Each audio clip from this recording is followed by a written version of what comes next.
Assalamualaikum warahmatullahi wabarakatuh. Selamat datang Bapak Ibu sekalian di kegiatan Prabimtek kita untuk implementasi RKAM ini.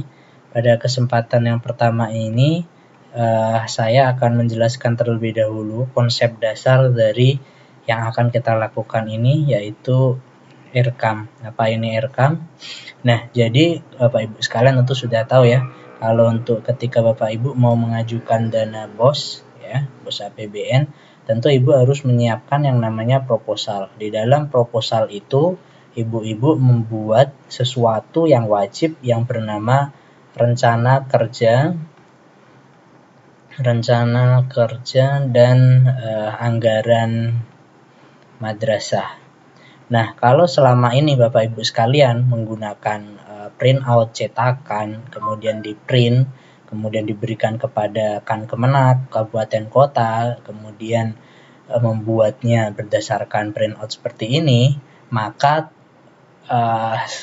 di saat kemudian hari kita tidak akan lagi menggunakan sistem ini, tapi menggunakan yang namanya elektronik, berbasis elektronik. Menggunakan apa?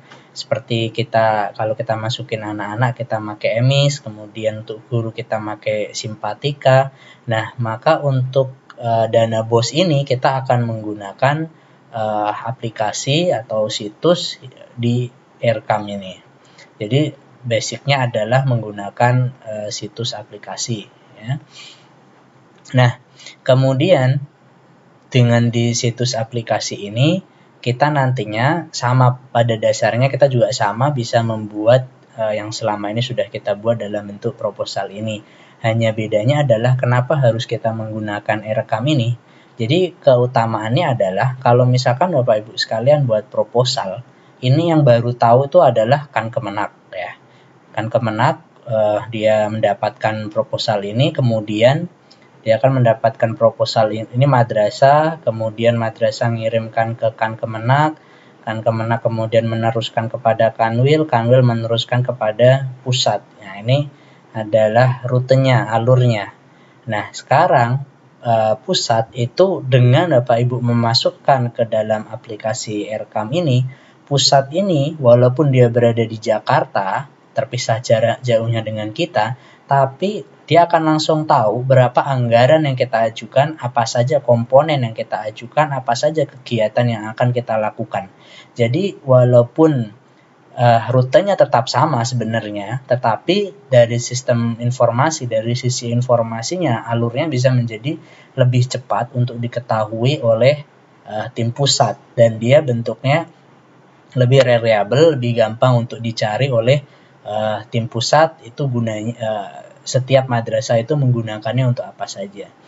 Nah, jadi Bapak Ibu sekalian, walaupun namanya rencana kerja anggaran madrasah, namun pada dasarnya yang digunakan itu bukan hanya untuk proposalnya saja. Jadi kalau namanya rekam kan biasanya hanya berkutat di proposal saja. Tapi tidak Bapak Ibu sekalian, untuk rekam ini tidak hanya berbasis pada proposal, tetapi komplit sebenarnya. Jadi kita akan berbicara bahwasanya di proposal ini mulai dari alur, dia mulai pendapatan, artinya dari Bapak Ibu mengajukan untuk bisa mendapatkan dana BOS ini. Kemudian setelah itu habis dari pendapatan, maka ada yang namanya realisasi, yaitu serapan anggaran dari BOS ini.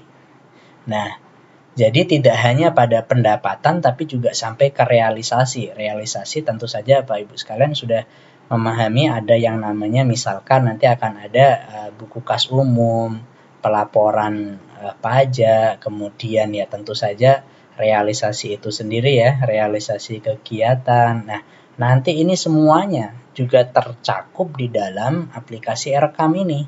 Sehingga nanti harapannya ke depannya, ini yang saya ketahui dari BIMTEK kemarin, ini RKAM ini masih versi 1.0 ya Bu ya, 1.0, nanti akan dikembangkan lebih lanjut lagi.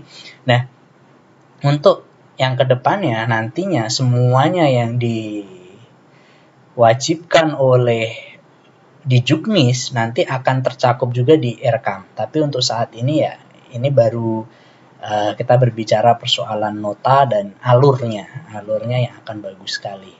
Nah, demikian kita akan masuk ke sesi pertama kita, yaitu adalah kita akan berbicara mengenai